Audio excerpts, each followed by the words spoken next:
이른 아침이었습니다. 저희가 가정 예배를 드리기 전이었는데 카톡이 하나 딱 올려서 열어봤는데 제가 아는 분이에요.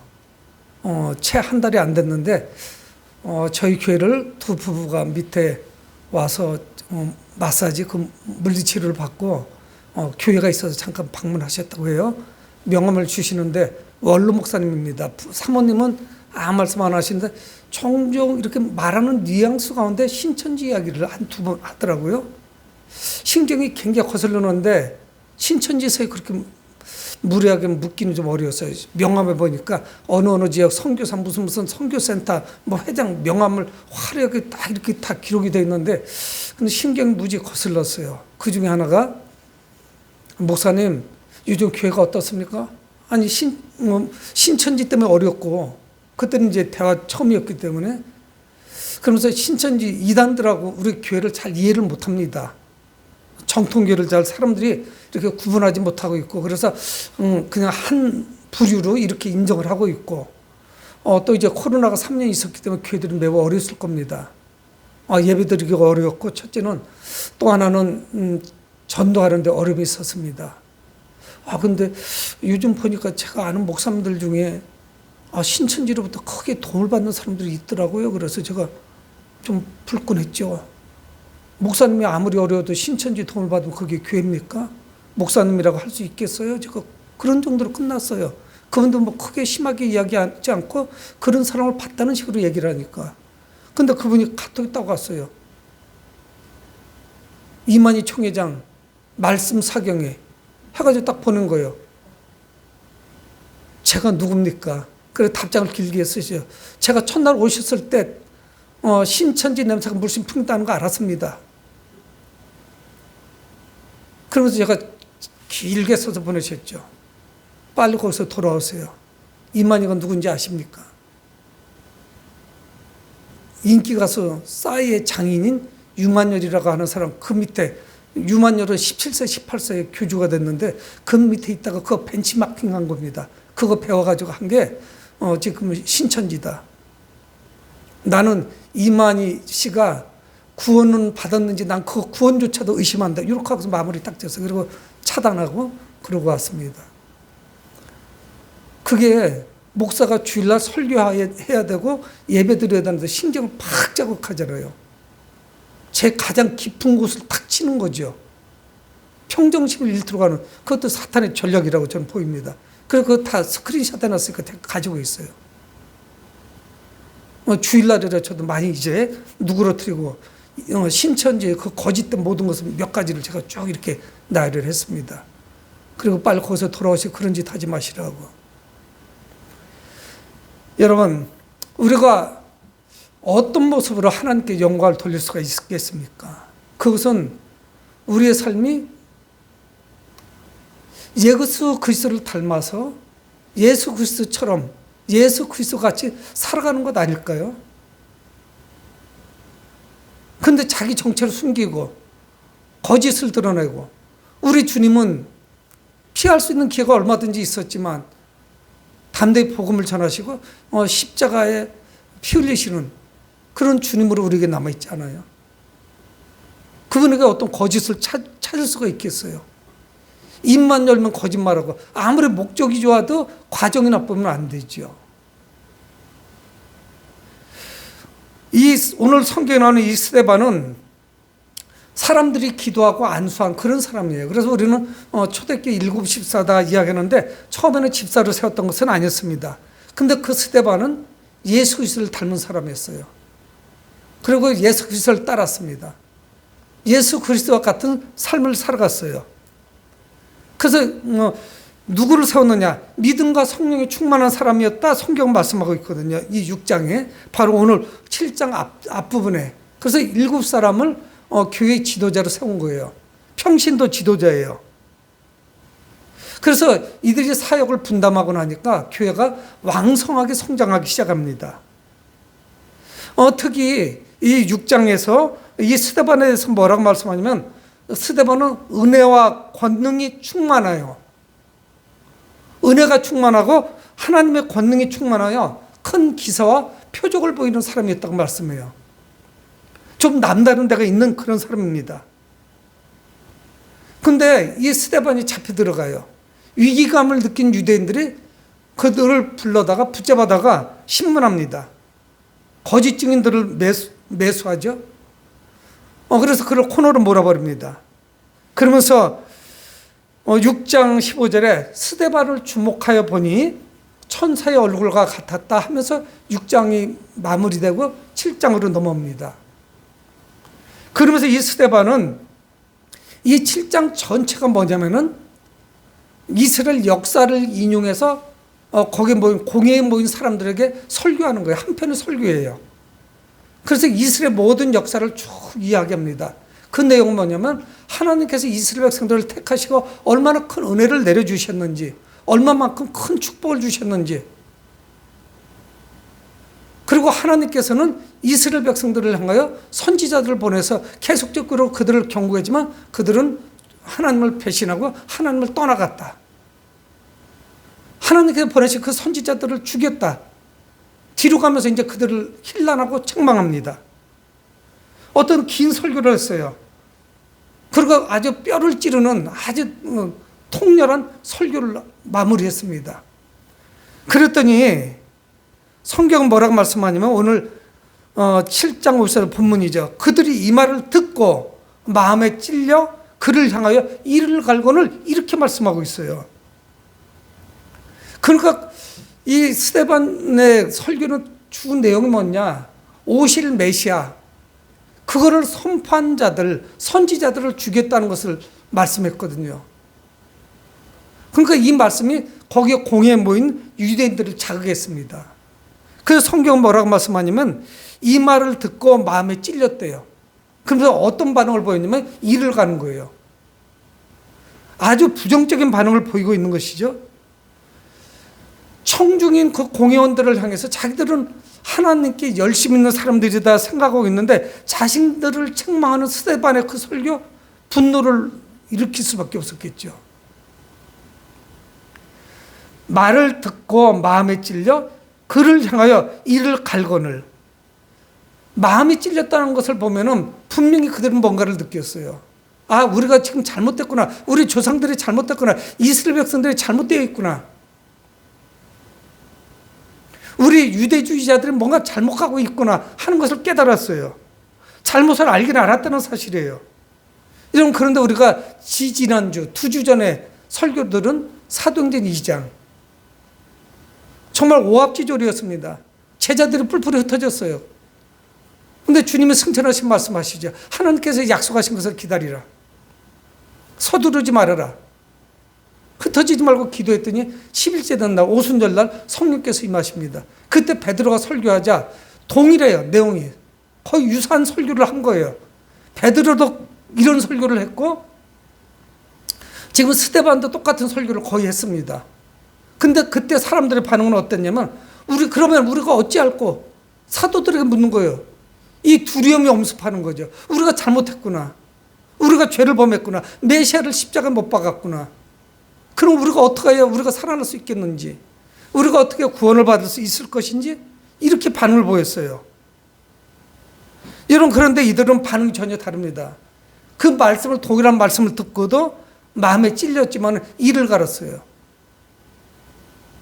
스데반에 대해서 반감을 가지고 있습니다. 그때 오늘 55절 말씀입니다. 스데반이 성령 충만하여 하늘을 우러러 주목하여. 여러분, 베드로가 기도했을 때도, 그리고 그들에게 또 말씀을 전했을 때도 성령 충만했어요. 스데반도 역시 성령 충만합니다. 근데 성령 충만하여 하늘을 우러러 주목하여 하늘을 우러러 봤어요. 근데 거기에 무엇이 있었느냐? 하나님의 영광과 및 예수께서 하나님 우편에 서신 것을 보고 특별한 현상을 발견했습니다.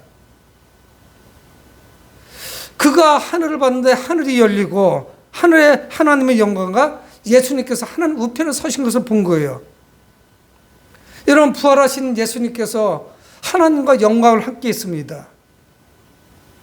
그리고 스데반이 하늘을 바라봤지만 실상은 하나님께서 또 부활하신 예수 그리스도께서 스데반을 바라보고 계셨던 거예요. 스데반이 하늘을 주목한 것이 아니라 그것이 주목하기는 했지만 하나님께서 그를 주목하게 하셨던 거, 그 현장을. 근데 그 상황은 어떤 상황이냐? 유대인들은, 그 청중들은 스데반을 향해서 이를 갈고 있는 그런 현장입니다. 아주 살벌한 그런 장면이에요. 그 영의 눈이 열린 스데반이 현재 하늘에서 어떤 일이 벌어지고 있는지를 말씀합니다. 아마 아무도 못 본 것 같아요. 스데반 외에는 이 상황을 전부 몰라요. 보라, 56절에 하늘이 열리고 인자가 하나님 우편에 서신 것을 보노라 한데, 예수님께서 이 땅에 계실 때 자신을 인자라고 자주 이야기하셨습니다. 인자가 무슨 의미냐? 말 그대로예요. 내가 사람의 아들이다.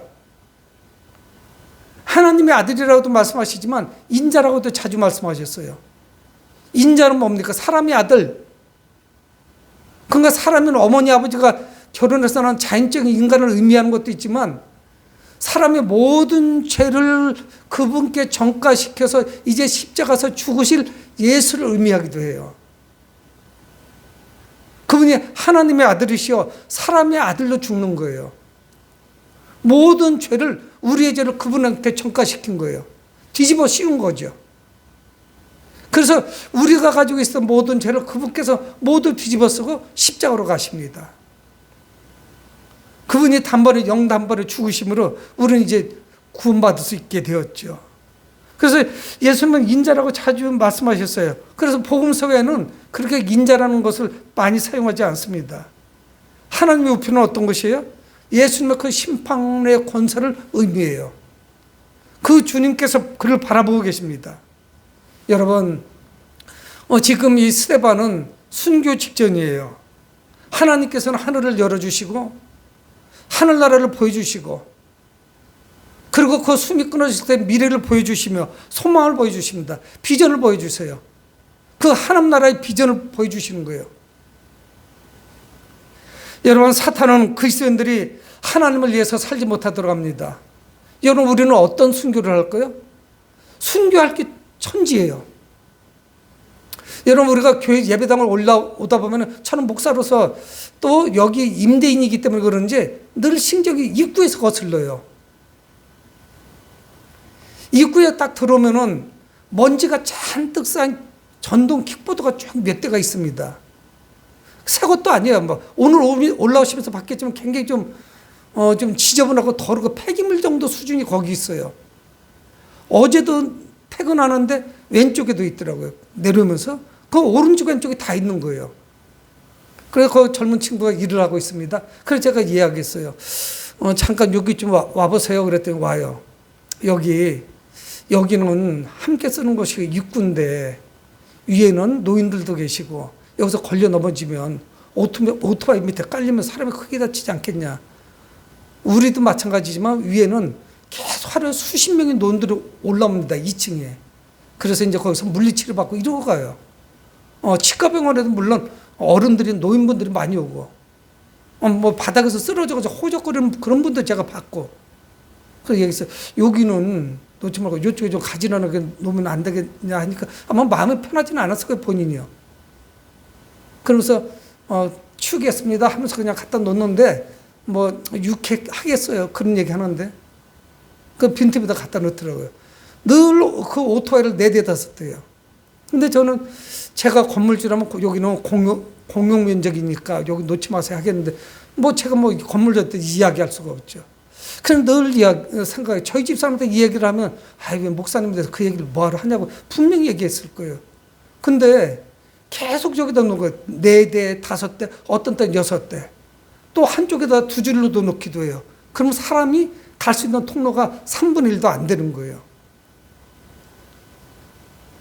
그래서 뭐 불의한 거를 봐서 제가 지적을 하는 게 아니라, 실상은 통로를 막아놓고 그 폐기물 같은 오토바이를 갖다 쌓아놓으니까 여기는 창고도 아니죠. 공용으로 쓰는 거고, 이게 4층 건물에 좌우로 되어 있으니까 그 점포는 8분의 1밖에 안 된다고요.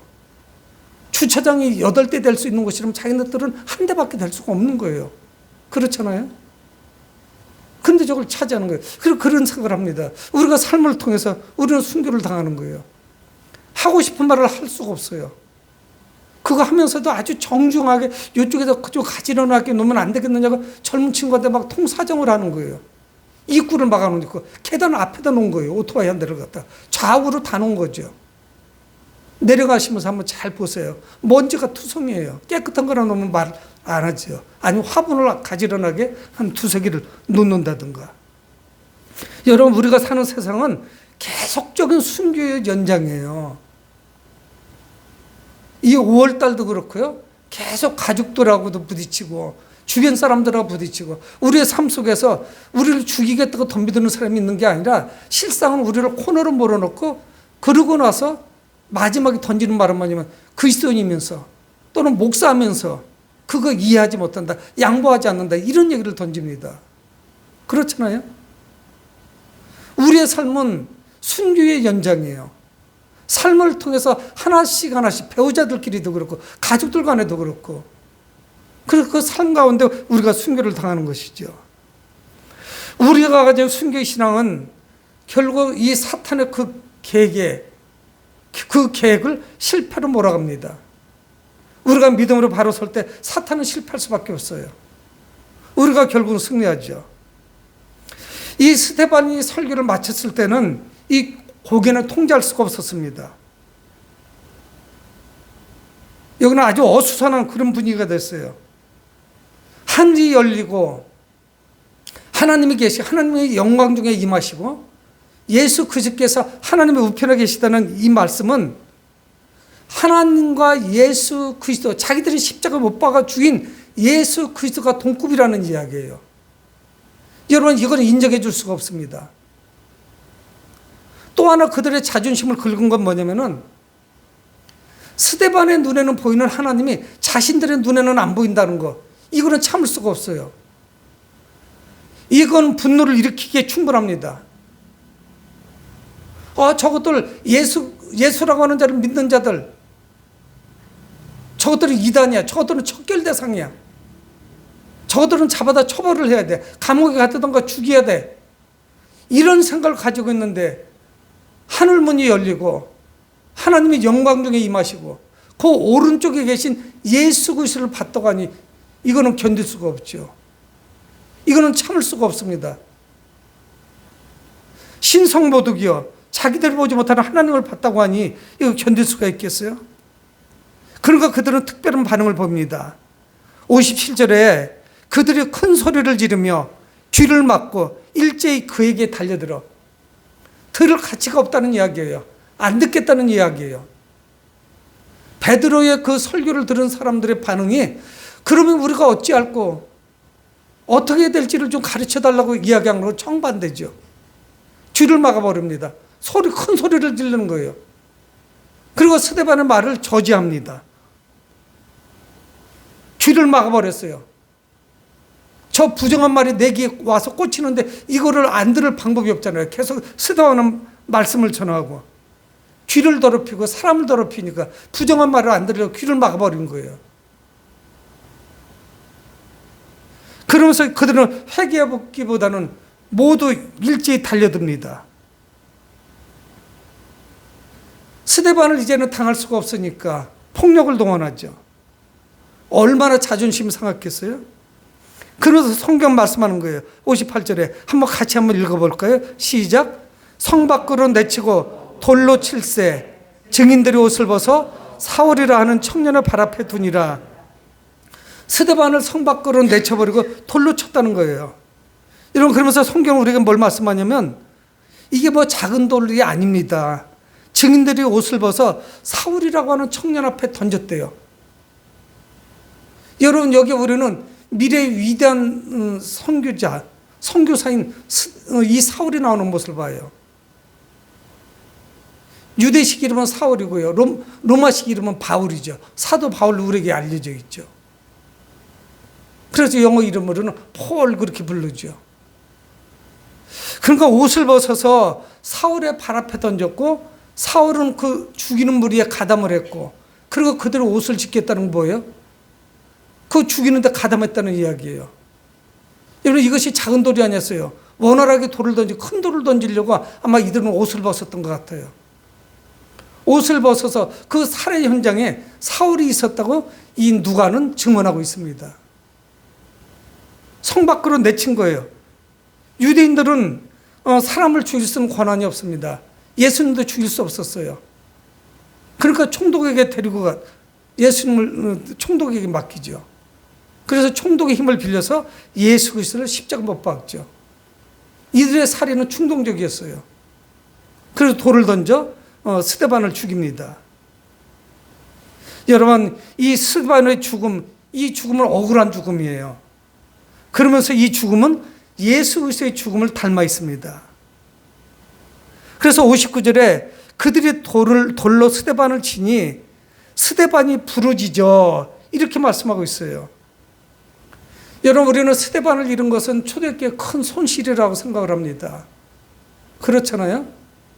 이 장래가 촉망되는 하나님의 사람, 믿음의 사람이 돌로 인하여 지금 오늘 살해를 당하죠. 여러분, 그러면서 이 순교 현장에 미래의 위대한 선교생 사울이 등장을 해요. 참으로 아이러니하죠. 여러분, 스데반을 잃은 것은 교회의 큰 손실 같지만 하나님께서는 그를 땅에 떨어져 썩어져 죽어지는 하나의 미랄로 세우십니다. 하나님은 순교 현장에 사울이 있게 하시고 또 그를 통해서 뜻을 이루시죠. 한 사람은 역사에서 사라져가고 한 사람은 역사의 전면에 나타나요. 사울은 사라져가고 그 순교의 피가 교회를 부흥시키고 회복시키고 복음의 역사가 나타나도록 하고, 그리고 이 사도행전에서 중반부에서 후반부의 주인공인 사도 바울이 역사의 전면에 나타나죠. 그것이 바로 이 7장 54절에서 8장 그 앞부분 1절 2절에 나오는 그런 장면입니다. 하나님께서는 이 순교 현장에 있었던 이 사울을 통해서 또 역사하십니다. 그러면서 오늘 59절 중반절에 스데반이 부르짖어 이르되 주 예수여 내 영혼을 받으시옵소서. 사람들은 돌로 치지만 그 불우한 치와 처형이었지만 하나님의 뜻을 따릅니다. 주 예수여 내 영혼을 받으시옵소서. 누가복음 23장 46절에도 예수님이 십자가에서 그렇게 부르짖습니다. 아버지 내 영혼을 아버지 손에 부탁하나이다. 그러신 후에 숨이 지시죠. 여러분, 이 스데반에게는 죽음의 문제보다도 그 영혼의 문제가 더 관심을 가지고 있었습니다. 자신의 죽음의 문제가 아니라 자신의 그 영혼이 더 큰 문제였어요. 그래서 그 영혼을 주님께 맡기시죠. 그는 영원한 생명에 대한 소망을 가진 그런 사람이었습니다. 여러분, 우리는 한 번 죽지만 영원한 사는 그런 길을 택해야 되죠. 그래서 그는 60절에 무릎을 꿇고 크게 불러 이르되 주여 이 죄를 그들에게 돌리지 마옵소서. 이 말을 하고 자니라. 성경이 이렇게 말씀합니다. 59절의 말씀과 주 예수의 내 영혼을 받으시옵소서. 또 60절에 나오는 주여 이 죄를 그들에게 돌리지 마옵소서. 이 말씀, 두 말씀은 모두 예수 그리스도께서 십자가에서 마지막에 하신 말씀이에요. 그의 삶이 그의 영원한 스승이신 예수 그리스도를 닮았고 예수 그리스도를 따라가는 삶이었고, 그런 삶을 그는 모범적으로 살아갑니다. 예수님께서 십자가에서 하신 말씀과 얼마나 일치한지 알 수가 없어요. 여러분, 그는 이 세상의 삶에 집착하지도 않았고 복수에 집착하지도 않았어요. 그래서 성경은 이 누가는 60절 하반절에 그렇게 말씀하고 있습니다. 주여 이 죄를 그들에게 돌리지 마옵소서. 이 말을 하고 자니라. 이렇게 성경 말씀합니다. 스데반은 주님을 위해서 고난받을 준비가 되어 있었어요. 영원하신 스승인 예수 그리스도의 삶을 살아갔습니다. 그래서 그는 어떻게 살아야 되고 어떻게 죽어야 되는지를 아는 사람이었어요. 그래서 오늘 7장 마지막 부분은 부활을 전제 조건으로 말씀하고 있습니다. 그가 자니라. 다시 일어날 것을 말씀하고 있는 거죠. 그러면서 우리는 이 스데반은 하늘나라로 떠났으나 이 사울의 등장과 함께 미래를 바라보게 합니다. 8장 1절에 사울은 그가 죽임당함을 마땅히 여기더라. 여러분, 유대교의 심취는 아주 악독한 사울로 오늘 성경까지는 나오죠. 그러면서 8장 1절 중반절에 그날에 예루살렘에 있는 교회에 큰 박해가 있어 사도회는 다 유대와 사마리아와 모든 땅으로 흩어지니라 성경이 이렇게 말씀해요. 여러분, 스데반의 피는 헛되지 않았습니다. 스데반의 순교로 말미암아서 그 유대교도들의 그 핍박과 박해는 이루 말할 수 없이 강력해졌어요. 견딜 수가 없는 거예요. 사울의 핍박도 더 점점 심각해져 갑니다. 그래서 성경은 바로 말씀하지만 1절 하반절에 예루살렘에 있는 교회에 큰 박해가 있어서 그 그리스도인들이 사도회에는 다 유대와 사마리아와 다른 땅끝까지 다 흩어지기 시작하는 거예요. 그들이 복음을 들고 세상을 향해 나가기 시작합니다. 사도행전 1장 8절에 땅끝까지 이르러 증인될 것이다 말씀했죠. 복음의 증인이 될 것을 말씀했는데 자의반 타의반이었어요. 박해 때문에 사실 흩어진 거예요. 뿔뿔이 흩어졌어요. 여러분, 교회가 흩어지지 않으니까 하나님께서는 박해를 보내주신 거예요. 스데반의 순교 위에 교회들은 뿔뿔이 흩어져요. 그러면서 그냥 뿔뿔이 흩어진 게 아니고 살기 위해서 흩어지고 신앙생활을 위해서 흩어졌는데 그들이 복음을 전하면서 복음이 폭발적으로 퍼져나가기 시작합니다. 스데반이 흘린 피는 헛되지 않았어요. 이 복음을 땅끝까지 이끌어주는 그런 견인 역할을 합니다. 복음이 전파되기 시작했어요.